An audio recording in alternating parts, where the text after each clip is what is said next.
ನಾನು ವಿಶೇಷವಾಗಿ ಇಲ್ಲಿ ಬಂದಿದ್ದು ನಿಮ್ಮನ್ನು ಕಾಣಬೇಕು, ನಿಮ್ಮನ್ನು ನೋಡಿ ನಾನು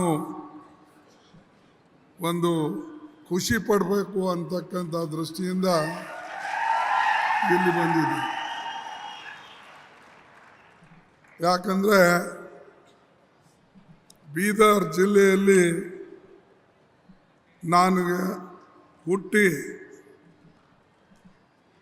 ನನಗೆ ರಾಜಕೀಯ ಜೀವನವನ್ನು ಕೊಟ್ಟಂಥ ಗುರುಮಠಕಲ್ಲು ಮತ್ತು ಗುಲ್ಬರ್ಗ ಜಿಲ್ಲೆ ನನಗೆ ಬಹಳ ಪ್ರೀತಿ ಇದ್ದರೂ ಕೂಡ ಬೀದರ್ಗೂ ಕೂಡ ನಾನು ಮರೆಯಂಗಿಲ್ಲ. ಯಾವಾಗಲೂ ಕೂಡ ನಾವು ಹೈದರಾಬಾದ್ ಕರ್ನಾಟಕ ಅಂತೇಳಿ ನಮ್ಮ ಬೇಡಿಕೆಗಳನ್ನು ಕೇಳ್ತಾ ಇದ್ದೇವೆ. ಅದರಲ್ಲಿ ಬೀದರು ಹೌದು, ಗುಲ್ಬರ್ಗ ಹೌದು, ರಾಯಚೂರು, ಯಾದಗಿರಿ, ಕೊಪ್ಪಳ, ಬಳ್ಳಾರಿ ಇವೆಲ್ಲ ಸೇರಿಸ್ಕೊಂಡು ನಾವು ಇದರ ಅಭಿವೃದ್ಧಿ ಬಗ್ಗೆ ಮಾತನಾಡ್ತೇವೆ.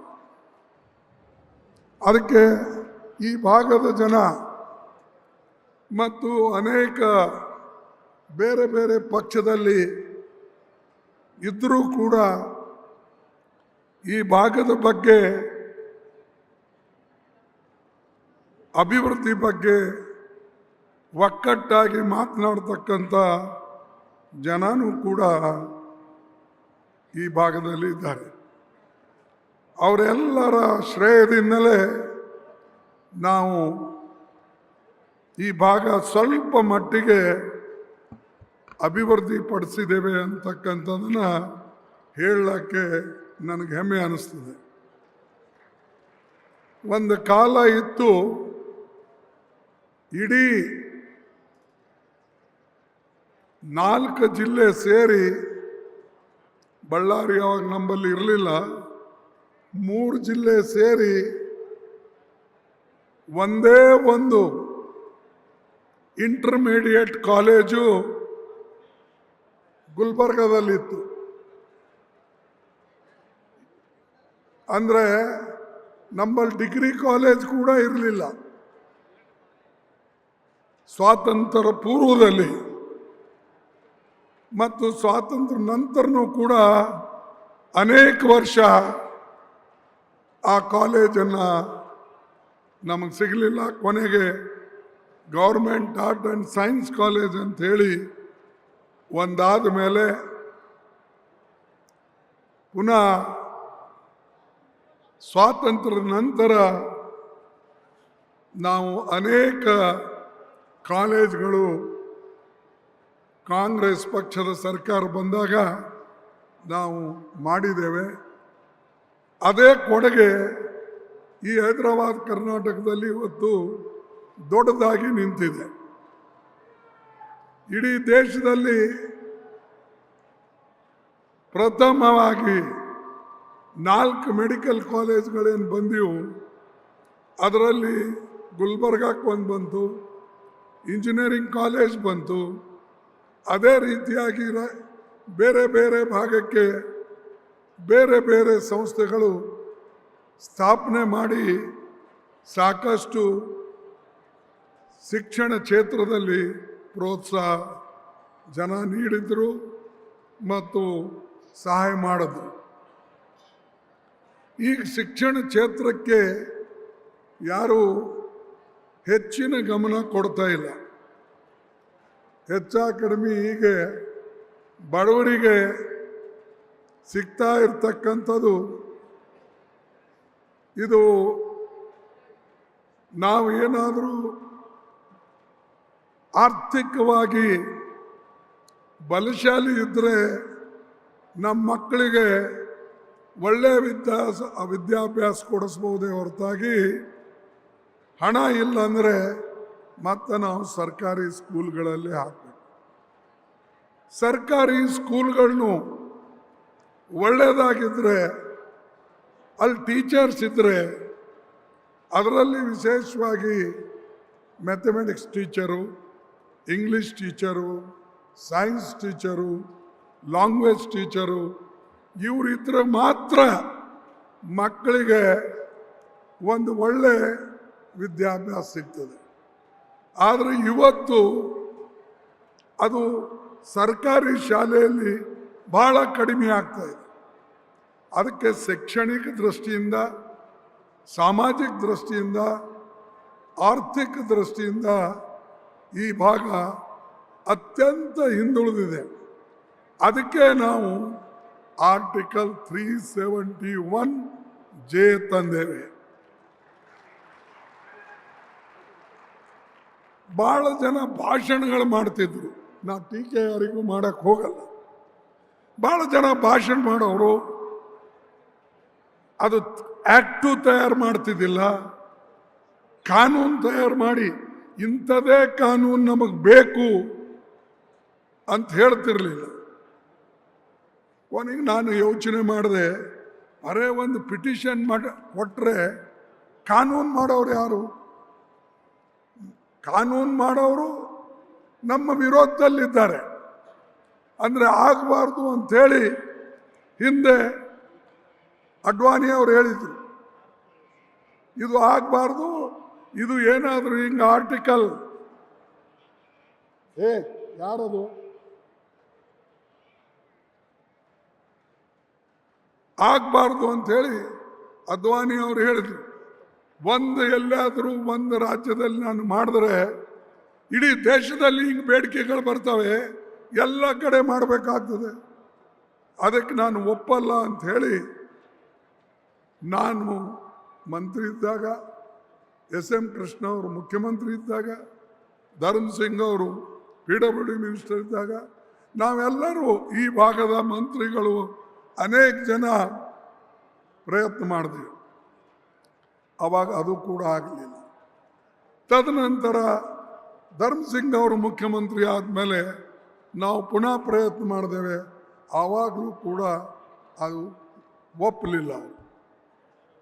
ಅಂತಿಮವಾಗಿ ನನಗೆ ಸೋನಿಯಾ ಗಾಂಧೀಜಿಯವರು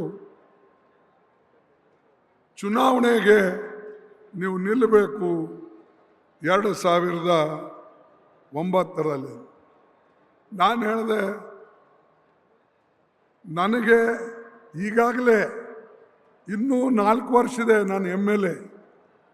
ಅದಕ್ಕೆ ಈ ಮಧ್ಯದಲ್ಲಿ ನಾನು ಒಂದೇ ವರ್ಷ ಆಯ್ತು ನಾ ಆರಿಸಿ ಬಂದು, ನನಗೆ ಇಲ್ಲೇ ಕೆಲಸ ಮಾಡೋದು ಇಷ್ಟ ಇದೆ, ನಾನು ಡೆಲ್ಲಿಗೆ ಬರೋದಿಲ್ಲ, ಬೇರೆ ಯಾರಿಗಾದರೂ ನೀವು ನೋಡಿ ಕೊಡಿ ಅಂತ ಹೇಳಿದೆ. ಅವ್ರು ಹೇಳಿದ್ರು, ಇಲ್ಲ ನೀವೇ ಆರಿಸಿ ಬರ್ತೀರಿ ಅಂತ ಹೇಳಿ ನಮ್ಮ ರಿಪೋರ್ಟ್ ಇದೆ, ಅದಕ್ಕೆ ನೀವು ನಿಲ್ಲಬೇಕು ಅಂತ ಹೇಳಿ ಅವರು ಹೇಳಿದರು. ಅದಕ್ಕೆ ನಾನು ಅವರಿಗೆ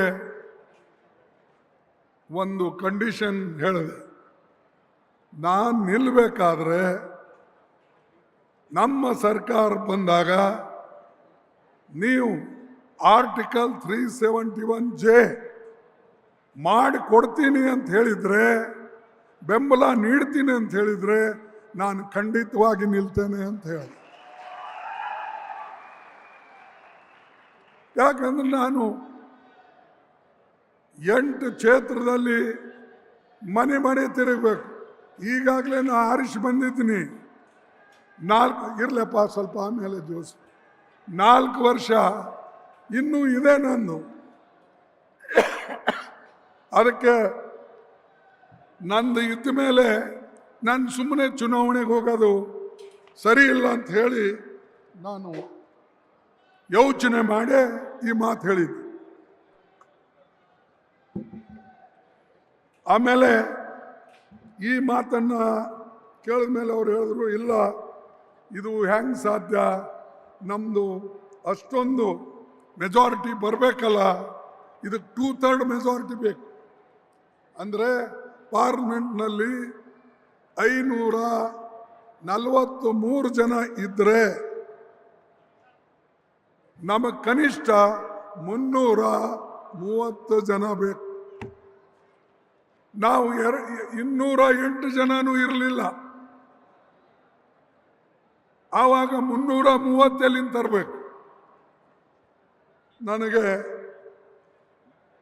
ಸೋನಿಯಾ ಗಾಂಧಿ ಅವರು ಹೇಳಿದರು, ನೀವೆಲ್ಲರ ಜೊತೆಯಲ್ಲಿ ಮಾತಾಡಿ, ಅವರ ಫ್ಲೋರ್ ಲೀಡರ್ಸ್ ಜೊತೆಯಲ್ಲಿ ಮಾತಾಡಿ, ಆಮೇಲೆ ನನಗೆ ಬಂದು ಹೇಳಿ ಅಂತ ಹೇಳಿದ್ರು. ಆವಾಗ ನಾನು ಮಂತ್ರಿನೂ ಕೂಡ ಇದ್ದೆ, ಸ್ವಲ್ಪ ಆಕ್ಸಸ್ ಇತ್ತು ಹೋಗೋಕ್ಕೆ ಬರೋಕ್ಕೆ. ನಾನು ಪುನಃ ಸೋನಿಯಾ ಗಾಂಧಿಯವರ ಹತ್ರ ಹೋಗಿ ಹೇಳಿದೆ, ಇಷ್ಟು ಜನರ ಜೊತೆ ಮಾತಾಡಿದ್ದೀನಿ, ಇಂಥ ಒಬ್ಬಿಬ್ಬರ ಜೊತೆಯಲ್ಲಿ ಮಾತಾಡೋಕ್ಕಾಗಲಿಲ್ಲ, ದಯವಿಟ್ಟು ನೀವು ಮಾತಾಡಿ ಅಂತ ಹೇಳಿ. ಆವಾಗ ಅವರು ಮಾತಾಡಿದ್ರು. 1-2-3 ಜೊತೆ ದೊಡ್ಡ ಪಾರ್ಟಿಗಳಿದ್ದು, ಅವನು ಹೇಗೆ TMC ಪಾರ್ಟಿ ಇತ್ತು, ಮುಲಾಯಂ ಸಿಂಗ್ ಪಾರ್ಟಿ ಇದ್ದು, ಇಲ್ಲಿ MP ಜಾಸ್ತಿ ಇದ್ದರು, ಆಮೇಲೆ DMK ಇತ್ತು. ಆವಾಗ ನಾನು ಅವ್ರ ಎದುರು ಕೂತು ಎಲ್ಲ ಲೀಡರ್ಗಳಿಗೆ ಫೋನ್ ಮಾಡಿಸಿದೆ. ನಮ್ಮ ದೈವ ಚೆನ್ನಾಗಿತ್ತು, ಹೈದರಾಬಾದ್ ಕರ್ನಾಟಕದ್ದು, ಕಲ್ಯಾಣ ಕರ್ನಾಟಕದ್ದು, ಅವರು ಎಲ್ಲರೂ ಆರ್ಟಿಕಲ್ 371Jಗೆ ಒಮ್ಮತದಿಂದ ಒಂದು ಓಟು ಹೋಗಲಾರ್ದಂಗೆ ಸದನದಲ್ಲಿ ಎಷ್ಟು ಜನ 404 ಜನ ಇದ್ರು, ಎಲ್ಲರೂ ಕೂಡ ನಮಗೆ ಓಟ್ ಕೊಟ್ಟರು.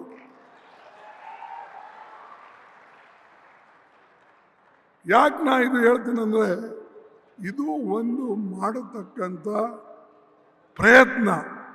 ಆ ಪ್ರಯತ್ನ ಮಾಡುವಾಗ ನಾವೆಂದೂ ಕೂಡ ಹಿಂದು ಮುಂದೆ ನೋಡಬಾರ್ದು. ಸತತವಾಗಿ ನೀವು ಪ್ರಯತ್ನ ಮಾಡಿದ್ರೆ ಮಾತ್ರ ಅದು ನೀವು ಪಡಿಬೋದು. ಈಗ ನಮ್ಮ ರಹೀಮ್ ಖಾನ್ ಈಗ ಹೇಳ್ತಾ ಇದ್ರು, ಇವರೆಲ್ಲ ನನ್ನ ಕಡೆ ಬಂದು, ಸರ್ ನಮಗೆ ನಾಂದೇಡಿಂದಲ್ಲ ಬರೋದು ಟ್ರೇನು, ಟೈಮ್ ಬದಲಾಯಿಸ್ಕೊಡಿ ಸರ್ ಅಂತಾರೆ. ಟೈಮ್ ಬದಲಾಯಿಸ್ಕೊಡಿ ಅಂತಂದರೆ ನಾನು ಯೋಚನೆ ಮಾಡಿದೆ, ಟೈಮ್ ಬದಲಾಯಿಸ್ಕೊಟ್ರೆ ಮತ್ತೊಬ್ಬ ಬಂದಂದರೆ ಅವ ಟೈಮ್ ಚೇಂಜ್ ಮಾಡ್ತಾನೆ. ಅದಕ್ಕೆ ನಾನೇನು ಹೇಳಿದೆ, ಮನಸ್ಸಿನಲ್ಲೇ ಇಟ್ಕೊಂಡೆ. ನಿಮ್ಗೆ ನಿಜ ಹೇಳಬೇಕಾದ್ರೆ ನಾನು ಯಾರಿಗೂ ಹೇಳಲಿಲ್ಲ. ಆವಾಗ ಒಬ್ಬರಿಗೆ ಹೇಳಿದ್ರೆ ಅವರು 4 ಮಂದಿಗೆ ಹೇಳ್ತಾರೆ. ಅದಕ್ಕೆ ನಾನು ಸಡನ್ನಾಗಿ ಕೆಲವು ವೇಳಾಪಟ್ಟಿ ಘೋಷಣೆ ಮಾಡುವಾಗ, ಹೊಸ ಟ್ರೈನ್ ಕೊಡುವಾಗ ಬೀದರ್ ಟು ಬೆಂಗಳೂರು ಹೊಸ ಟ್ರೈನ್ ಕೊಡಲೇಬೇಕು ಅಂಥೇಳಿ ನಾವು ಅದನ್ನು ಮಾಡಿದ್ವಿ. ಟೈಮ್ ಚೇಂಜ್ ಕೇಳಿದರೆ ನಾವು ಹೊಸ ಟ್ರೈನ್ ಕೊಡ್ತೀವಿ. ಬೀದರ್ ಟು ಗುಲ್ಬರ್ಗ ಕಂಪ್ಲೀಟ್ ಮಾಡಿದೆವು. ಅದೇ ರೀತಿಯಾಗಿ ಹೈದರಾಬಾದ್ನಿಂದ ಹುಬ್ಬಳ್ಳಿಗೆ ಟ್ರೈನ್ ಕೊಟ್ಟೇವೆ. ಶೋಲಾಪುರಿಂದ ಬೆಂಗಳೂರಿಗೆ ಟ್ರೈನ್ ಕೊಟ್ಟೇವೆ. ಯಾರು ಕೇಳಿಲ್ಲ ನನಗೆ. ಆದ್ರೆ ನಾ ಎಲ್ಲ ಯೋಚನೆ ಏನೇನು ಮಾಡಿದ್ದು ಅದನ್ನು ಅನುಷ್ಠಾನದಲ್ಲಿ ತಂದೆ. ನಾನೇನು ಪ್ರಚಾರ ಮಾಡ್ಕೊಂಡಿಲ್ಲ. ಇವತ್ತು ಸಣ್ಣ ಕೆಲಸ ಇದ್ರೂ ಕೂಡ ಮೋದಿಯವರು ಭಾಳ ಪ್ರಚಾರ ಮಾಡ್ಕೋತಾರೆ. ಅವರು ಒಂದು ರೈಲ್ವೆ ಟ್ರೈನ್ ಬಿಡಬೇಕಾದ್ರೆ ಹರಿ ಜೆಂಡಾ ತೋರ್ಸೋಕ್ಕೆ, ಹಸಿರು ಜೆಂಡಾ ತೋರ್ಸೋಕ್ಕೆ ರೈಲ್ವೆ ಸ್ಟೇಷನ್ ಮೇಲೆ ಅವರೇ ಹೋಗ್ತಾರೆ. ನೀವು ನೋಡಿರ್ಬೇಕು ಭಾಳ ಕಡೆ. ಅರೆ ಇದು ನನ್ನಲ್ಲಿ ವಾಡಿಯಿಂದ ಗದಗ್, ವಾಡಿ ಟು ಗದಗ್ 2200 ಕೋಟಿ ರೂಪಾಯಿ ಪ್ರಾಜೆಕ್ಟ್, ಹೊಸ ಲೈನ್. ಅದಕ್ಕೆ ಉದ್ಘಾಟನೆ ಪ್ರಾರಂಭ ಮಾಡತಕ್ಕಂಥದ್ದಿತ್ತು. ಸಿದ್ದರಾಮಯ್ಯ ಅವರು ಮುಖ್ಯಮಂತ್ರಿ ಇದ್ದರು, ಇವರೆಲ್ಲ ಮಂತ್ರಿಗಳಾಗಿದ್ದರು. ಆವಾಗ ನಾನು ಡೇಟ್ ಫಿಕ್ಸ್ ಮಾಡಿದೆ ನಮ್ಮ ರೈಲ್ವೆ ವತಿಯಿಂದ. ಫಿಕ್ಸ್ ಮಾಡಿದಾಗ ಅದರ ಅದೇ ದಿವಸ ಕ್ಯಾಬಿನೆಟ್ ಮೀಟಿಂಗ್ ಬಂತು. ನಾನು ಕ್ಯಾಬಿನೆಟ್ ಮೀಟಿಂಗ್ ಬಂದ ಮೇಲೆ ನಾನೇನು ಕ್ಯಾಬಿನೆಟ್ಗೆ ಹೋಗಲು ಏನು ರೈಲ್ವೆ ಫಂಕ್ಷನ್ಗೆ ಹೋಗಲು ಅಂತಕ್ಕಂಥದ್ದು ಯೋಚನೆ ಮಾಡಿದೆ. ಯಾಕಂದರೆ ಆ ರೈಲ್ವೆ ಫಂಕ್ಷನ್ದಲ್ಲಿ ಕ್ಯಾಬಿನೆಟ್ನಲ್ಲಿ ಕೋಲಾರಕ್ಕೆ ಒಂದು ಫ್ಯಾಕ್ಟ್ರಿ ಮಾಡಬೇಕು ಅಂತಕ್ಕಂಥ ಪ್ರಪೋಸಲ್ ಇತ್ತು.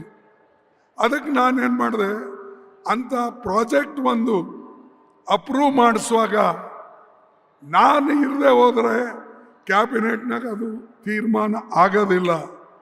ಅದಕ್ಕಾಗಿ ನಾನು 2200 ಕೋಟಿ ರೂಪಾಯಿ ಉದ್ಘಾಟನೆ ಪ್ರೋಗ್ರಾಮ್ ಬಿಟ್ಟು, ಪೂಜಾ ಬಿಟ್ಟು ನಾನು ಕ್ಯಾಬಿನೆಟ್ಗೆ ಹೋಗಿ ಕೋಲಾರಕ್ಕೆ ಅದು ಒಂದು ದೊಡ್ಡ ಫ್ಯಾಕ್ಟ್ರಿ ಮಾಡಬೇಕು ಅಂಥೇಳಿ ಅಪ್ರೂವ್ ಮಾಡಿಸ್ಕೊಟ್ಟೆ. ಅಲ್ಲಿಂದ ಕೋಲಾರದಿಂದ ಚಿಕ್ಕಬಳ್ಳಾಪುರ, ಕೋಲಾರದಿಂದ ಕೊಪ್ಪಮು, ಅನೇಕ ನಾವು ಗದಗ, ನಮ್ಮ ಇದು ರಾಯಚೂರು, ಗದ್ವಾಲ್, 1 2 ನಾ ಹೇಳೋಕ್ಕಾಗಲ್ಲ. 1 ವರ್ಷದಲ್ಲಿ 10 ವರ್ಷನಾಗ ಯಾರು ಮಾಡದೆ ಅಷ್ಟು ಕೆಲಸ ನಾವು ಮಾಡಿದ್ದೇವೆ, ನಮ್ಮ ಸರ್ಕಾರ ಮಾಡುತ್ತೆ. ಈಗ ಈ 10 ವರ್ಷನಾಗ ನೀವು ಇಲ್ಲೇನು ಮಾಡ್ಸಿರೋ ನನಗೆ ಗೊತ್ತಿಲ್ಲ.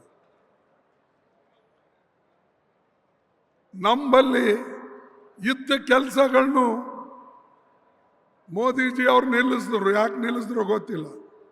ಯಾದಗಿರಿದಲ್ಲಿ ನಾನು ಜರ್ಮನ್ ಬೋಗಿ ಫ್ಯಾಕ್ಟ್ರಿ ಮಾಡಿಸಿದ್ದೆ, ಅದು ಅಲ್ಲಿಗೆ ನಿಂತಿತ್ತು. ಸುಮ್ಮನೆ ಈಗ ಸ್ವಲ್ಪ ನಡೀತಾ ಇದೆ. ನನ್ನ ಉದ್ದೇಶ ಏನಂದರೆ ಆ ಬೋಗಿ ಫ್ಯಾಕ್ಟ್ರಿ ದೊಡ್ಡದಾಗಿ ಮಾಡಿ ಕನಿಷ್ಠ ಅಂದರೆ ಅಲ್ಲಿ 20,000 ಜನ ಕೆಲಸ ಮಾಡಬೇಕು ಅಂತ ನಾವು ಮಾಡಿದ್ದೇವೆ. ಅದು ನಿಲ್ಲಿಸಿದ್ರು. ಆಮೇಲೆ ಅನೇಕ ಸ್ಕಿಲ್ ಡೆವಲಪ್ಮೆಂಟ್ ಸೆಂಟರ್ಗಳು ನಾವು ತಂದೆ, ಅದು ನಿಲ್ಲಿಸಿದ್ರು. ಆಮೇಲೆ ನಮ್ಮಲ್ಲಿ ESI ಆಸ್ಪತ್ರೆಗೆ ಒಂದು ಏಮ್ಸ್ ಟೈಪ್ ಸ್ಪೆಷಲ್ ಆಸ್ಪತ್ರೆ ಮಾಡಬೇಕಂದ್ರೆ ಅದು ನಿಲ್ಲಿಸಿದ್ರು. ನಾವು ಯಾವುದೇ ಕೇಳಿದ್ರು ಕೂಡ ಅದಕ್ಕೆ ನಿಲ್ಲಿಸೋ ಕೆಲಸ ಅವ್ರು ಮಾಡ್ತಾರೆ. ಮೊನ್ನೆ ನನಗೆ ಭೇಟಿಯಾಗಿದ್ರು. ನಾವು ಅವರು ಒಂದು ಕಡೆನೆ ಚೇರ್ಮನ್ ರಾಜ್ಯಸಭಾ ಅವ್ರ ಜೊತೆಯಲ್ಲಿ ಅವ್ರ ರೂಮ್ನಲ್ಲಿ ಟೀ ಅರೇಂಜ್ ಮಾಡಿದ್ರು. ಅದಕ್ಕೆ ಅವರು ಬಂದಿದ್ದರು, ನಾವು ಹೋಗಿದ್ದೇವೆ. ಒಂದು 7-8 ಜನರಿಗೆ ಕರೀತಾರೆ. ನಾನು ಹೇಳಿದೆ, ಮೋದಿಜಿಯವರೇ, ಎಸ್ ಮಂದಿಗೆ ನೀವು ತೊಗೊಳ್ತೀರಿ ನಿಮ್ಮ ಪಾರ್ಟಿಯಲ್ಲಿ, ನಿಮ್ದು ಇನ್ನೂ ಹೊಟ್ಟೆ ತುಂಬಿಲ್ಲ ಅಂತ ಕೇಳಿದೆ. ಯಾಕಂದರೆ ಪಾಪ ದೇವೇಗೌಡಿಗೆ 91 ವರ್ಷ ಆಗ್ಯದ. ಈಗ ಅಂಥವ್ರಿಗೂ ಬಿಡಲಿಲ್ಲ. ಪಾಪ ಅವ್ರು ಸೆಕ್ಯುಲರ್ ಇದ್ದೀನಿ ನಾ ಸೆಕ್ಯುಲರ್ ಇದ್ದೀನಿ ಅಂತ ಹೇಳ್ತಿದ್ರು. ಅವ್ರಿಗೂ ನೀವು ಬಿಡಲಿಲ್ಲ. ನಿಮ್ಮ ಬಳಿ ಯಾವ ಔಷಧ್ಯ ಇದೆ ಜನರಿಗೆ ತೆಗೆದುಕೊಳ್ತಕ್ಕಂಥದ್ದು, ಅದು ಹೇಳಿ. ಇಲ್ಲ, ಲೋಕ आ रहे हैं, मैं क्या करूं? ना कैसे आते? अरे तुम्हारे पास गोलियां है. कौन सी गोली? ईडी की गोली, इनकम टैक्स की गोली, CBC की गोली, और लोगों को बर्बाद करने की गोली है. इसीलिए लोग डर के आ रहे. ಆದರೆ ಜನ ಅಷ್ಟೊಂದು ಹುಚ್ಚಿಲ್ಲ. ನೀವು ಒಂದು ಸಾರಿ ಅವ್ರಿಗೆ ಹುಚ್ಚು ಮಾಡ್ಬೋದು, 2ನೇ ಸಲ ಮಾಡ್ಬೋದು, 3ನೇ ಸಲ ಸಾಧ್ಯ ಇಲ್ಲ. ಜನ ನೋಡ್ತಾರೆ. 1-2 ಸಲ ನೋಡಿದ ಮೇಲೆ ಕೊನೆಗೆ ಅವರು ತಂದೇನು ಮಾಡಬೇಕು ತೀರ್ಮಾನ ಅದು ಮಾಡ್ತಾರೆ.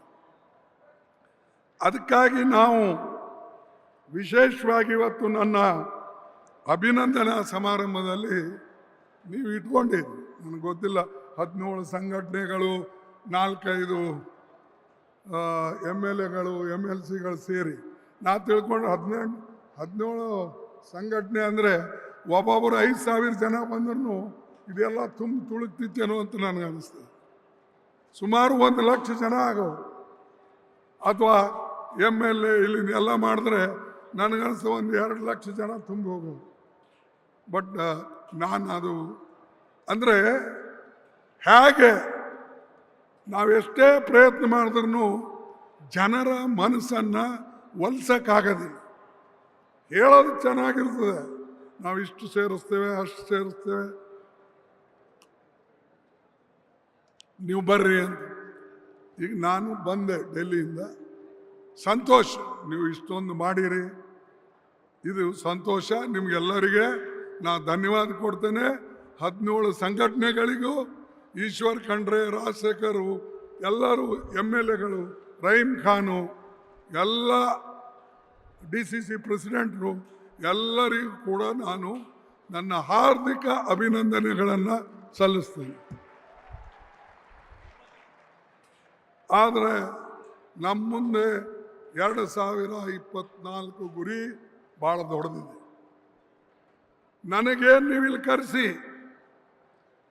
ಇವತ್ತು ಅಭಿನಂದನಾ ಸಮಾರಂಭ ಮಾಡ್ತಾ ಇದ್ದೀರೋ ಅದು ನನಗೆ ಯಾವಾಗ ಸಲ್ತದೆ? ನನ್ನ ಆರ್ಟಿಕಲ್ 371Jಗೆ ಯಾವಾಗ ನೀವು ಮಾನ್ಯತೆ ಕೊಟ್ಟಂಗೆ ಆಗ್ತದೆ ಅಂದರೆ ಬರ್ತಕ್ಕಂಥ 2024 ಚುನಾವಣೆಯಲ್ಲಿ ನೀವು ಜೈಬೇರಿ ಹೊಡೆದು ಬಂದರೆ ಅದು ನಮ್ಗೆ ಆನಂದ. ಏನಾದರೂ ಪ್ರೋತ್ಸಾಹ ಬೇಕಲ್ಲ, ಇಲ್ಲ ನಾವು ಮಾಡ್ಕೋತ ಹೋಗೋದು, ನೀವು ಮರ್ಕೊಂಡು ಹೋಗೋದು, ಮರೆತು ಬಿಡೋದು, ನೀವು ಮರೆಯೋದು, ನಾವು ಹಂಗೆ ಮಾಡ್ಕೋತ ಹೋಗೋದು. ಈಗೆಲ್ಲ ಏನೇನು ಮಾಡಿದೆಯೋ ಹೇಳೋಕ್ಕಾಗಲ್ಲ. ನನ್ನ 53 ವರ್ಷ ಆಯ್ತು ಇದು ನಡೆದಿದೆ, 53 ಇಯರ್ಸ್. ನಾನು 1 ಜನವರಿ 72ರಲ್ಲಿ ನಾನು ಮತ್ತು ತರುಣ್ ಸಿಂಗ್ ಅವರು ಜೊತೆಯಲ್ಲಿ ಆರಿಸಿ ಬಂದೇವೆ. ಈಗ ಇದು 53ನೇ ವರ್ಷ ನಡೆದಿದೆ. ಜನವರಿ 1ಕ್ಕೆ ನಮ್ಮದು 52 ಮುಗೀತು.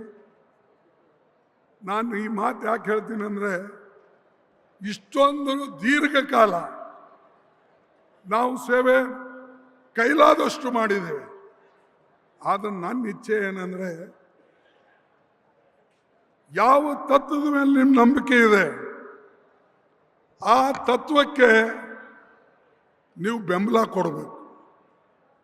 ಇವತ್ತು ಎಲ್ಲ ಕಡೆ BJP, RSS, ಅರೆ ಯಾರು ಕಾಂಗ್ರೆಸ್ನಲ್ಲಿ ಇದ್ದು ಕಾಂಗ್ರೆಸ್ನಲ್ಲಿ ಲಾಭ ಪಡ್ಕೊಂಡು ಕಾಂಗ್ರೆಸ್ನಿಂದ ಮಂತ್ರಿ, ಮುಖ್ಯಮಂತ್ರಿ ಆದವರೇ ಓಡೋಡಿ ಹೋಗ್ತಾ ಇದ್ದಾರೆ.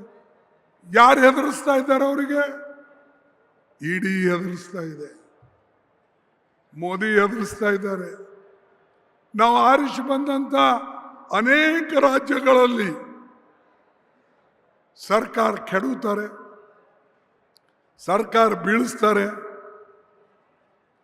ಯಾಕೆ ಅಂದರೆ ನಾವು ಏನು ಆರಿಸಿ ಕಳಿಸ್ತೇವೆ ಅವರಲ್ಲಿ ಆ ಒಂದು ತತ್ವದ ಮೇಲೆ ಏನು ಗಟ್ಟಿಯಾಗಿ ನಂಬಿಕೆ ಇರಬೇಕು, ಆ ನಂಬಿಕೆ ಇಲ್ಲದೇ ಕಾರಣ ನಾವು ಅನೇಕ ಕಡೆ ಸರ್ಕಾರ ಕಳ್ಕೊಂಡಿದ್ದೇವೆ. ಕರ್ನಾಟಕ ಕಳ್ಕೊಂಡಿದ್ದೇವೆ, ಹಿಂದೆ ಮಧ್ಯಪ್ರದೇಶ ಕಳ್ಕೊಂಡೇವೆ, ಆಮೇಲೆ ನಿಮ್ಮ ಮಣಿಪುರ ಕಳ್ಕೊಂಡೇವೆ, ಗೋವಾ ಕಳ್ಕೊಂಡೇವೆ, ಇವೆಲ್ಲ ಕಳ್ಕೊಂಡೇವೆ. ಕೆಲವು ಜನ ದುಡ್ಡಿನ ಆಸೆಗೆ, ಕೆಲವು ಜನ ಅಧಿಕಾರ ಆಸೆಗೆ, ಕೆಲವು ಜನ ನನಗೆ ಅವ್ರಿಗೆ ಆಗಲ್ಲಪ್ಪ ಅಂತ ಹೇಳೋದು. ಅರೆ 30-40 ವರ್ಷ ನಿಮ್ಗೆ ಅವ್ರಿಗೆ ಆಗ್ತಿತ್ತು, ಕಾಂಗ್ರೆಸ್ ಲಾಭ ತೊಳೆದು ಇವತ್ತು ಯಾಕಾಗಲ್ಲ ಅಂದರೆ ಧೈರ್ಯ ಇಲ್ಲ. ಯಾವನ ಹತ್ರ ಧೈರ್ಯ ಇರೋದಿಲ್ಲ, ಯಾವ ಮನುಷ್ಯ ಧೈರ್ಯದಿಂದ ನಡ್ಕೊಳ್ಳೋದಿಲ್ಲ, ಅವ ಮಂದೆ ಎಂದೂ ಕೂಡ ಉದ್ಧಾರ ಆಗೋದಿಲ್ಲ, ಆ ಸಮಾಜವೂ ಉದ್ಧಾರ ಆಗೋದಿಲ್ಲ. ನಾವು ತಿಳ್ಕೊಳ್ಬೇಕಿದು. ಅನೇಕ ಸಾರಿ ಮಾತುಗಳು ಬಂದಾಗ ನಾನು ಪಾರ್ಲಿಮೆಂಟ್ನಲ್ಲಿ ಹೇಳ್ತೀನಿ, ನನಗೆ ಯಾರು ಕಲಿಸ್ಕೊಡ್ಬೇಕಾಗಿಲ್ಲ. ನಾನು 6ನೇ 7ನೇ ಇತ್ಯದಾಗಿದ್ದಾಗ ಅಂಬೇಡ್ಕರ್ ಜಯಂತಿ ಫೋಟೋಗಳು ಹಂಚ್ಕೋತೀವಿ. ಎಲೆಕ್ಷನ್ ಬಂದರೆ ಇದು ಹಿಟ್ಟು ಕುದಿಸಿ ಅದನ್ನು ಗೋಡೆಗೆ ಹಚ್ಚಿ ಪೋಸ್ಟರ್ಗಳು ಹಚ್ತಿದ್ವಿ. ಅಂಥ ಕೆಲಸ ಮಾಡಿ ರಾಜಕೀಯದಲ್ಲಿ ಇಲ್ಲಿವರೆಗೆ ನಾನು ಉಳಿದಿದ್ದೇನೆ. ಅದು ನಿಮ್ಮ ಜನರ ಆಶೀರ್ವಾದ. ಜನ ಇಲ್ಲ ಅಂದರೆ ಲೀಡರ್ ಯಾವನೂ ಇಲ್ಲ. ಜನ ಇದ್ರೆ ಲೀಡರ್. ನೀವೆಂಥ ದೊಡ್ಡ ಲೀಡರ್ಗಳಿಗೆ ತೋಳಿ ಜನ ಬೆಂಬಲ ಇಲ್ಲದೆ ಹೋದರೆ ಅವನು ಎಂದೂ ಲೀಡರ್ ಆಗಕ್ಕೆ ಸಾಧ್ಯ ಇಲ್ಲ. ಅದಕ್ಕಾಗಿ ನಾನು ನಿಮಗೆ ಹೇಳ್ತೇನೆ, ದಯವಿಟ್ಟು ನೀವು ಗಟ್ಟಿಯಾಗಿರಿ. ನಾವು ಕೊನೆಯ ಹಂತದಲ್ಲಿದ್ದೇವೆ. ಎಲ್ಲಿ? ಬೆಂಗಳೂರು ಮೈಸೂರಿಗೆ ನೀವು ಲೆಕ್ಕ ಹಾಕ್ಕೊಂಡ್ರೆ ನಾವು ಬೀದರ್ ಈ ಕಡೆಯಿಂದ ತೊಗೊಂಡ್ರೆ ಅವ್ರ ತಲೆ ಮೇಲಿದ್ದೇವೆ, ಆ ಕಡೆ ನೀವು ಬಂದರೆ ಅವ್ರ ಕೆಳಗಿದ್ದೇವೆ. ಅದಕ್ಕೆ ನಾವು ಯಾವಾಗಲೂ ಕೂಡ ಜನರನ್ನು ಗಟ್ಟಿಯಾಗಿಟ್ಕೊಂಡು ಅವರ ತತ್ವಕ್ಕೆ, ನಮ್ಮ ತತ್ವಕ್ಕೆ ಅವರನ್ನು ಒಪ್ಪಿಸಿ ಒಳಗಡೆ ತಗೊಳ್ತಕ್ಕಂಥದ್ದು ಮಾಡಬೇಕು. ನಾನು ಒಂದು ಮಾತು ಹೇಳ್ತೀನಿ, ಈ ಜಗಳ ಆಡೋದು ಬಿಡಬೇಕು. ನಾನು ನೋಡ್ತೀನಿ ಸಣ್ಣದೊಂದು ಯಾವುದೋ ಹಾರ ಹಾಕೂ ನಾನು ನೀನು, ಅರೆ ಸುಮ್ಮನೆ ಹಿಂಗೆ ನಿಂತರೆ ನಾವು 10 ಹಾರ ಹಾಕ್ಕೊಳ್ಬೋದು. ಆದ್ರೆ ಮೈ ಮೇಲೆ ಅವ ಬೀಳೋದು ಇವ ಆ ಕಡೆ ಸರಿಸೋದು. ಈ ಫೋಟೋ ತೊಗೊಂಡು ಏನು ಮಾಡ್ತೀರಪ್ಪ? ನಿಮ್ಮ ಹೃದಯದಲ್ಲಿ ನಮ್ಮಂಥವ್ರ ಫೋಟೋ ಇದ್ರು ಸಾಕು. ನಿಮ್ಮ ಹೃದಯದಲ್ಲಿ ಜನರ ಫೋಟೋ, ಕೆಲಸ ಮಾಡಿದವ್ರನ್ನ ಒಂದು ನೆನೆಸ್ಕೊಳ್ತಕ್ಕಂಥ ಇದ್ದರೆ ಅದು ಎಲ್ಲರಿಗೂ ಒಳ್ಳೆಯದು. ಅದಕ್ಕೆ ನಿಮಗೆ ಇವತ್ತು ವಿಶೇಷವಾಗಿ ನಾನು ಹೇಳ್ತಕ್ಕಂಥದ್ದು, ನಾನು ನಿನ್ನೆ ಅಮೇಠಿಯಲ್ಲಿದ್ದೆ, ರಾಹುಲ್ ಗಾಂಧಿನೂ ಅಲ್ಲೇ ಇದ್ದರು. ನಾನು ಅವರು ಮತಕ್ಷೇತ್ರಕ್ಕೆ, ಅಂದರೆ ಹಿಂದಿನ ಮತಕ್ಷೇತ್ರಕ್ಕೆ ನನಗೆ ಕರೆದಾಗ ನಾನು ಅಲ್ಲಿ ಹೋಗಿದ್ದೆ. ಅಲ್ಲಿ ಭಾರತ್ ಜೋಡೋ ನ್ಯಾಯಯಾತ್ರ ಅದರಲ್ಲಿ ಅವರು ಭಾಳ ದಿವಸದಿಂದ ತಿರುಗ್ತಾ ಇದ್ದಾರೆ. ಕನ್ಯಾಕುಮಾರಿಯಿಂದ ಕಾಶ್ಮೀರವರೆಗೆ, ಈಗ ಮಣಿಪುರದಿಂದ ಇಲ್ಲಿವರೆಗೆ ಅವರು ನಡ್ಕೊಂಡು ಬರ್ತಾ ಇದ್ದಾರೆ. ಅದಕ್ಕೆ ನಾನು ಅವರ ಮತಕ್ಷೇತ್ರಕ್ಕೆ ಹೋಗಿ ಅವರಿಗೆ ಅಭಿನಂದಿಸಬೇಕು ಅಂತ ಹೋಗಿದ್ದೆ. ನನಗೆ ಭೇಟಿ ಆಯಿತು. ಆದರೆ ದುರ್ದೈವದಿಂದ ಏನಾಯಿತು, ನನ್ನ ಸ್ವಲ್ಪ ರಾತ್ರಿ ಆಯಿತು, ನನ್ನ ಫ್ಲೈಟ್ ಏರಲಿಲ್ಲ, ಅಲ್ಲಿಂದ ಹಾರಲಿಲ್ಲ. ನಾನು ನಿನ್ನೆ ರಾತ್ರಿ ಲಕ್ನೋಕ್ಕೆ ಹೋಗಿ ಲಕ್ನೋಲಿಂದ ಅಲ್ಲಿ ಸ್ಪೆಷಲ್ ಫ್ಲೈಟ್ನಾಗ ಇಲ್ಲಿ ಬಂದಿದ್ದೀನಿ. ಬೆಂಗಳೂರು ಇಳಿದು ಅಲ್ಲಿಂದ ಪುನಃ ಬಂದು ಇಲ್ಲಿ. ಅಂದರೆ ಒಂದು ಅರ್ಧ ತಾಸು ತಪ್ಪಿಗಾಗಿ ನಾನು 4 ತಾಸು ಕಾರ್ನಾಗ ಬರಬೇಕಾಯಿತು. ಇದು ನಮ್ಮ ಅಮೇಠಿಯಿಂದ ಲಕ್ನೋವರೆಗೆ. ಆಮೇಲೆ ಇವತ್ತು ಇಲ್ಲಿ ಬರಲೇಬೇಕಾ? ಯಾಕಂದರೆ ನೀವು ಒಂದು 15 ದಿವಸಿನ ಹಿಂದೆ ನನಗೆ ಕೇಳ್ಕೊಂಡಿದ್ರಿ, ನಾನು ಬಂದೇ ಬರ್ತೀನಿ ಅಂತ ಹೇಳಿದ್ದೆ. ಅದಕ್ಕಾಗಿ ಇದು ತಪ್ಪಿಸಬಾರ್ದು. ಇದು ಬೀದರ್ ಜಿಲ್ಲೆ ಇದೆ, ನಾವು ಹುಟ್ಟಿನೂರಿದೆ. ಅದಕ್ಕಾಗಿ ಇದನ್ನು ಯಾವುದೇ ರೀತಿಯಲ್ಲಿ ನಾನು ತಲುಪಬೇಕು ಅಂತ ಹೇಳಿ ಬಂದಿದ್ದೀನಿ. ಆದರೆ ನಿಮ್ಮ ಕೆಲಸ ಒಂದು, ಇದೇ ಪ್ರೀತಿ ವಿಶ್ವಾಸ ಇಟ್ಟು ಬರ್ತಕ್ಕಂಥ ಏನು ಚುನಾವಣೆ ಇದೆ ಅದಕ್ಕೆ ನೀವು ಸಹಕಾರ ಕೊಡಬೇಕು. ಸಹಕಾರ ಕೊಡಲಿಲ್ಲ ಅಂದರೆ ಈ ದೇಶದಲ್ಲಿ ಪ್ರಜಾಪ್ರಭುತ್ವ ಉಳಿಯೋದಿಲ್ಲ, ಸಂವಿಧಾನ ಉಳಿಯೋದಿಲ್ಲ. ಸಂವಿಧಾನ ಉಳಿಬೇಕು ಅಂತ ನಿಮ್ಮ ಇಚ್ಛೆ ಇದ್ರೆ, ಪ್ರಜಾಪ್ರಭುತ್ವ ಉಳಿಬೇಕು ಅಂತ ನಿಮ್ಮ ಇಚ್ಛೆ ಇದ್ರೆ ಕಾಂಗ್ರೆಸ್ಗೆ ನೀವು ಬೆಂಬಲ ಕೊಡಲೇಬೇಕು. ಇದು ಯಾರಿಗೋ ಬೆಂಬಲ ಖರ್ಗೆ ಅವ್ರಿಗೆ ಕೊಡ್ತದಲ್ಲ, ಖಂಡ್ರೆ ಅವ್ರಿಗೆ ಕೊಡ್ತದಲ್ಲ, ರಾಜಶೇಖರ್ ಕೊಡೋದಲ್ಲ, ಅಥವಾ ನಮ್ಮ ರೈಮ್ ಸಾಬ್ರಿಗೆ ಕೊಡ್ತಲ್ಲ. ಇದು ನಿಮ್ಮ ಉಳಿವಿಗಾಗಿ. ನಿಮ್ಮ ಉಳಿವು ಎದರಲ್ಲಿದೆ? ಸಂವಿಧಾನದಲ್ಲಿದೆ, ಪ್ರಜಾಪ್ರಭುತ್ವದಲ್ಲಿದೆ. ಇದನ್ನ ನಾಶ ಮಾಡಬೇಕು. ಈ ಸಂವಿಧಾನವನ್ನ ಇರ್ಚು ತಿರ್ಚು ಮಾಡಿ ತೆಗಿಬೇಕು ಅಂತ ಹೇಳಿ ಒಂದೊಂದಾಗಿ ಮೋದಿ ಸರ್ಕಾರ ಇವತ್ತಿನ ದಿವಸ ಆ ಕೆಲಸ ಮಾಡ್ತಾ ಇದೆ. ಪ್ರಜಾಪ್ರಭುತ್ವ ಸಂಸ್ಥೆಗಳು ಸಂವಿಧಾನ ಪ್ರಕಾರ ನಡ್ಕೊಂಡು ಬರ್ತಕ್ಕಂಥ ಸಂಸ್ಥೆಗಳು, ಅದು ಎಲೆಕ್ಷನ್ ಕಮಿಟಿನೇ ಇರಬಹುದು, ಎಲೆಕ್ಷನ್ ಕಮಿಷನ್ ಇರಬಹುದು, ಅಥವಾ ನಮ್ಮ ಇನ್ಕಮ್ ಟ್ಯಾಕ್ಸ್ ಡಿಪಾರ್ಟ್ಮೆಂಟ್ ಇರ್ಬೋದು, ಇಡಿ ಇರ್ಬೋದು, ಇವಕ್ಕೆಲ್ಲಕ್ಕೂ ಕೂಡ ಕಂಟ್ರೋಲ್ ಯಾರು ಮಾಡ್ತಾ ಇದ್ದಾರೆ? BJP, RSS, Modi. ಅದೇ ರೀತಿಯಾಗಿ ಮೀಡಿಯಾದವ್ರು ಪಾಪ ಇಲ್ಲೇ ಬಂದರೆ ಇವರೇನು ರಿಪೋರ್ಟರ್ ಇರ್ತಾರೆ, ಇವ್ರದೇನು ಅಂತ ಪಾಪ ಇವ್ರಿಗೂ ನಮ್ಮ ಪರ ಹೆಚ್ಚಿಗೆ ಪಬ್ಲಿಸಿಟಿ ಕೊಟ್ಟರೆ, ಆ ಹುಡುಗ ಯಾರಪ್ಪ, ಅವ್ರು ರಿಪೋರ್ಟರ್ ಯಾರು, ತೆಗೆದಾಕ್ರಿ ಅಂತಾರೆ ಮಾಲಕರು. ಇವರು ಮಾಲಕರು ಕಂಪ್ಲೀಟ್ ಶ್ರೀಮಂತರ ಕೈಯಲ್ಲೇ ಇದ್ದಾರೆ. ಶ್ರೀಮಂತರು ಏನು ಹೇಳ್ತಾರೋ ಅದೇ ಮಾಡ್ತಾರೆ. ಈಗ ಒಂದೊಂದು ಮೀಡಿಯಾ, ಈ TV ಒಬ್ಬನೇ ಮಾಲೀಕ್, 18 ನ್ಯೂಸ್ ಅದು ಯಾವುದು, ಅದಕ್ಕೂ ಒಬ್ಬನೇ ಮಾಲೀಕು. TV9 ಅದರ ಯಜಮಾನ್ ನಿನ್ನೆ ನನ್ನ ಹತ್ರ ಬಂದಿದ್ರು. ಅದೋ ನೀನು ನನಗೆ ಸಿಕ್ಕಿದ್ದ ಸ್ಪೆಷಲ್ ಫ್ಲೈಟ್ ಹತ್ರ. ನಾನು ಕೇಳಿದೆ, ಕ್ಯಾ ಸಾಬ್ ಹಮ್ಕೋ गालियां मत दो, हम तुम्हारे साथ है अंदर. ना ಹೇಳಿದೆ, देखो भाई जो नेक काम करता है उसको हम सपोर्ट करेंगे, लेकिन जो जनता का पैसा लूटता है उसको हम कभी बख्शेंगे नहीं, क्योंकि ये हमारे उसूलों का सवाल है. हमारे उसूलों को टिकाना लोगों के हित में है. लोगों के लिए हम ये काम करते हैं. हम किसी के खिलाफ नहीं, मोदी जी के खिलाफ नहीं हम इंडिविजुअली, अदानी के खिलाफ नहीं हम, और दूसरे जो भी मालिक है, 8-10 चैनल के मालिक, पेपर के मालिक, उनके व्यक्तिगत खिलाफ नहीं है. लेकिन जिस राह से वो चल रहे हैं, जिस रास्ते पे वो चल रहे हैं, उसके खिलाफ है. हम हमेशा जो कहते हैं वो काम करते आए हैं.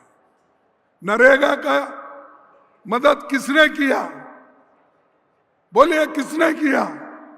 नरेगा हमने लाया, मोदी जी लाए क्या? फूड सिक्योरिटी एक्ट हमने लाया, क्या मोदी जी ने लाया?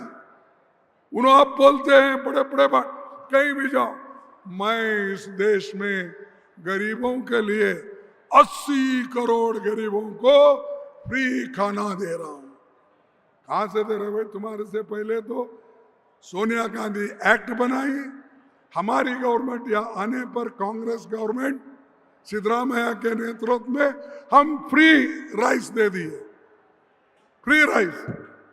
अरे जो हम काम करते वो भी मेरा, जो नेहरू जी की है वो भी मेरा, जो इंदिरा गांधी की ग्रीन रेवोल्यूशन वो भी मेरा, जो व्हाइट रेवोल्यूशन हुआ दूध का वो भी मेरा. अरे आप पैदा भी नहीं हुए थे उस वक्त पंडित जवाहरलाल नेहरू जी ने बड़े बड़े कारखाने बनाए, बड़े बड़े एम्स बनाए, इंजीनियरिंग कॉलेज बनाए, और आप उस पार्टी को गालियां देते हैं, उस नेता को गालियां देते हैं, इंदिरा गांधी को गालियां देते हैं, सोनिया गांधी को गालियां देते हैं, और राहुल गांधी को गालियां देते हैं. अरे कांग्रेस कुछ भी नहीं, आप ही बोलते हो कांग्रेस जीरो है बोलते हो, फिर जीरो के पीछे क्यों लगे भाई? हमारे पास कुछ ताकत है, इसीलिए आप हमको डरते हैं. हमको डरने का सवाल क्या है कि कुछ ताकत हम रखते हैं, जनता हमारे साथ है, जनता अच्छे काम को हमको मजबूत बनाती है. लेकिन ये बीजेपी आरएसएस अपने उसूलों को लेकर फिर से इस देश में मनुवाद लाना, ये उनकी इच्छा है। इसको रोकना हमारी इच्छा है। हम चाहते हैं इस देश में बसवेश्वर के तत्व आए। हम चाहते हैं कि हमारे नारायण गुरु के तत्व आए। हम चाहते हैं जो इस देश में सब जात सब धर्म समान है, बाबा साहब अंबेडकर के जो संविधान है, संविधान के तहत चले, यह हम चाहते हैं। लेकिन वो नहीं चाहते। उनको ऐसा हो गया, अरे गरीब से गरीब आदमी, छोटे से छोटा आदमी चेयरमैन बन रहा, जिला परिषद मेंबर बन रहा, औरतें भी बन रहे, दलित लोग, पिछड़े लोग, ये सब बन रहे। हमारी हालत क्या, ये बड़े बड़े लोग सोच रहे हैं। बसवण्णा का तो ये तत्व है कि बसवेश्वर ने ये कहा, भाई आपके पास सब कुछ जो है वो दे दो दूसरों को, दूसरों की भलाई करो। अगर उन बसवेश्वर के घर में चोर भी आया तो उन्होंने कहा, अरे भाई चोर आया उसको वापिस मत भेजो, तुम्हारे घर में जो कुछ है उसको दे दो। उन्होंने अपने पत्नी को कहा, घर के अंदर का सामान चोरों को दिए। और यहां तो लुटेरे बैठे हैं, लूटते ही रहते हैं।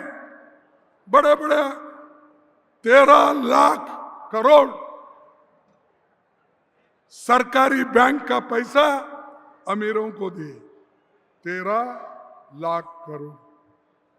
गरीब अगर 20,000, 25,000, 10,000 बैंक से लोन लेता है तो उसका घर, उसका खेत ऑक्शन होता है।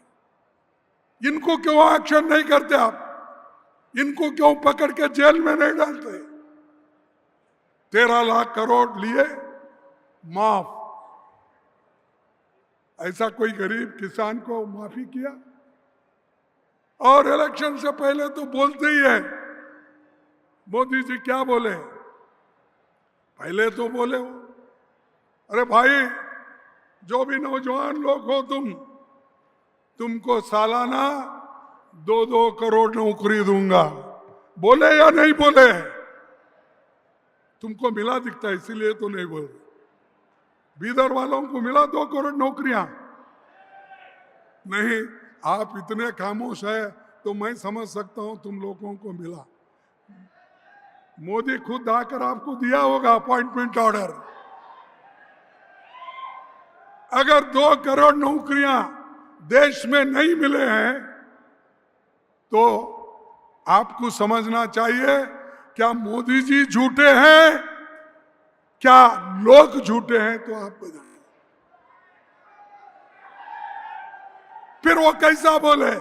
ये मोदी की गारंटी बोले। कहां है वही गारंटी? 15-15 लाख तुम्हारे जॉब में ब्लैक मनी ला के मैं डालूंगा बोले। मिला 15 लाख। लेकिन फिर भी मोदी मोदी मोदी बोल। क्या है भाई? पैसे नहीं मिले फिर भी मोदी, नौकरी नहीं मिली फिर भी मोदी, किसानों की आमदनी डबल करूंगा, ये बोले या नहीं बोले? फिर वो कहा है डबल आमदनी? तो ये भी उन्होंने बोला, ये सच बोला झूठ बोला? तो भाइयों, ऐसा झूठ बोल के मोदी जी हर समय एक एक नया निकालते हैं कि देशभक्त वही है, धर्म में उनका ही विश्वास। अरे हर एक आदमी का धर्म में विश्वास है। यहां जो बैठे हैं सभी, इसमें बसवेश्वर के भक्त है, इसमें राम के भक्त है, शिवा के भक्त है, बुद्धा के भक्त है, हर धर्म के लोग यहां पर भी बैठे हैं। क्या हमने कभी कहा है अरे धर्म तुम्हारे लिए घर में रहता है, वो पॉलिटिक्स में क्यों आता भाई? हम एक ही अलग अलग जाति के लोग, अलग अलग धर्म के लोग होते हुए भी हम एक ही पार्टी में हैं। इसीलिए है कि हम सब मिलके एक उसूलों पे चलने वाले हैं, इसलिए है। लेकिन यहां मोदी जी लोगों को तोड़ते हैं, धर्म को तोड़ते हैं, जनता को डिवाइड करते हैं। और महिलाओं का तो बहुत तारीफ उन्होंने की। मेरे बहनों, माताओं, आपको देखते ही मेरे आंखों में आंसू आती है। क्यों? कि आप जब लकड़ी चूल्हे में डाल के रोटी पकाते हो और उसका धुआं जो निकलता है आपके आंखों में जाता है, तो मुझे बहुत तकलीफ महसूस होती है। इसीलिए मैं सिलेंडर 450 का सिलेंडर 110 में कर दिया। अब वोटिंग के लिए फिर बोल रहा 450 करूंगा मैं। क्यों भाई, अब तक क्यों नहीं करे? 10 साल में आपको याद नहीं आया? पेट्रोल महंगा, डीजल महंगा, ऑयल महंगा, दाल महंगी, हर चीज महंगी महंगी महंगी। लेकिन फिर भी आप लोगों को उठना है और आपका कुव्वत लगाना है। इस बार मोदी को अधिकार से, सत्ता से बाहर करना है। ये अपने लिए नहीं है, ये देश के लिए बोल रहा हूं, संविधान बचाने के लिए बोल रहा हूं, लोकतंत्र बचाने के लिए बोल रहा हूं, मैं अपने लिए नहीं। हो गया, हम तो 53 साल अधिकार में ही थे, एक दिन भी ऐसा नहीं गया मेरा जो पावर नहीं मिला। ये लोगों की आशीर्वाद और हमने जो करते हुए आया काम, उसके लिए। लेकिन आगे के पीढ़ी को हम बचाना है, उनको नौकरी में रखना है, वो सब हमको करना पड़ेगा। देश में 30 लाख सरकारी नौकरी है। मोदी जी क्यों नहीं भर्ती कर रहे? इसलिए भर्ती नहीं कर रहे कि 50% नौकरी गरीबों के बच्चों को जाएंगे, दलितों के बच्चों को जाएंगे, पिछड़े वालों को जाएंगे। इसीलिए उन्होंने ये सब रिक्रूटमेंट बंद किया। ಇವತ್ತು ಹೆಣ್ಣು ಮಕ್ಕಳ ಬಗ್ಗೆ ಬಹಳ ಹೇಳ್ತಾರೆ. ಹೆಣ್ಣು ಮಕ್ಕಳಿಗೆ ವೋಟಿನ ಅಧಿಕಾರ ಕೊಟ್ಟಿದ್ದು ಯಾರು ಹೇಳಿ ನೀವು? ಸ್ವಾತಂತ್ರ್ಯ ಪೂರ್ವದಲ್ಲಿ ಇಲ್ಲೇ ಆಗಲಿ ಎಲ್ಲೇ ಆಗಲಿ ಇಡೀ ಇಂಡಿಯಾದಲ್ಲೇ, ಭಾರತ ದೇಶದಲ್ಲೇ ಹೆಣ್ಣು ಮಕ್ಕಳಿಗೆ ವೋಟಿನ ಅಧಿಕಾರ ಇತ್ತ? ಅದು ಡಾಕ್ಟರ್ ಬಾಬಾ ಸಾಹೇಬ್ ಅಂಬೇಡ್ಕರ್ ಅವರು ಸಂವಿಧಾನದಲ್ಲಿ, ಪಂಡಿತ್ ಜವಾಹರ್ಲಾಲ್ ನೆಹರು ಅವರು ಎಲ್ಲ ಸೇರಿ ಅಡಲ್ಟ್ ಫ್ರೆಂಚೈಸ್ ತರಬೇಕು.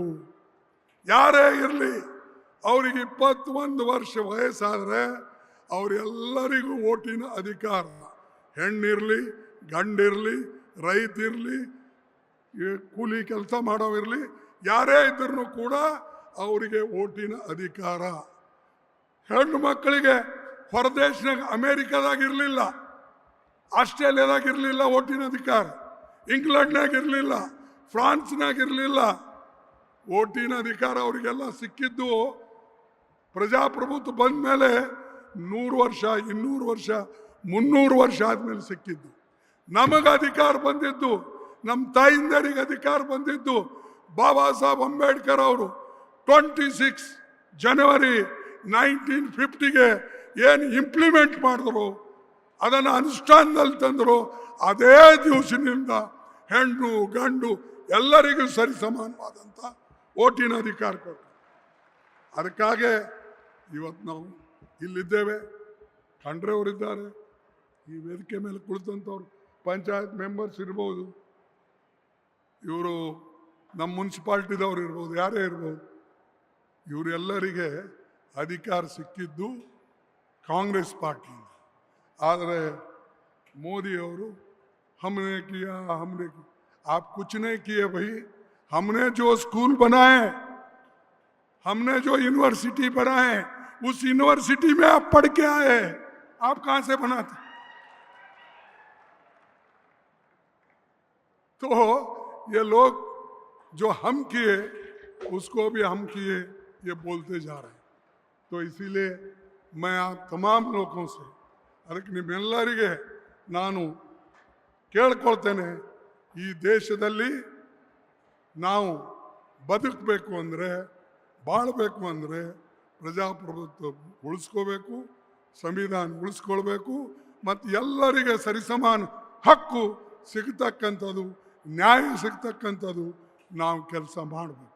ಅದಕ್ಕಾಗಿ ರಾಹುಲ್ ಗಾಂಧಿಯವರು ಭಾರತ ಜೋಡೋ ನ್ಯಾಯ ಯಾತ್ರಾ ಅಂಥೇಳಿ ಇದನ್ನು ಪ್ರಾರಂಭ ಮಾಡಿದ್ದು.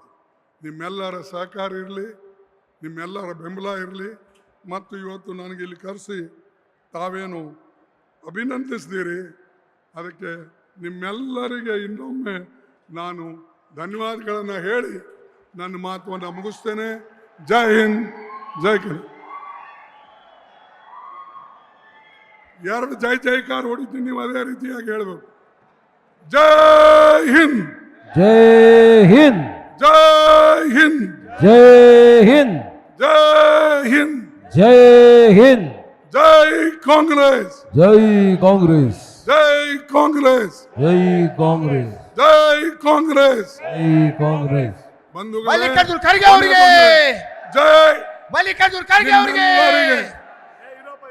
ನಿಮ್ಮೆಲ್ಲರಿಗೆ ನಾನು ವಂದಿಸಿ ಇನ್ನೊಂದು ಜೈಕಾರ ಹೇಳ್ತೀನಿ.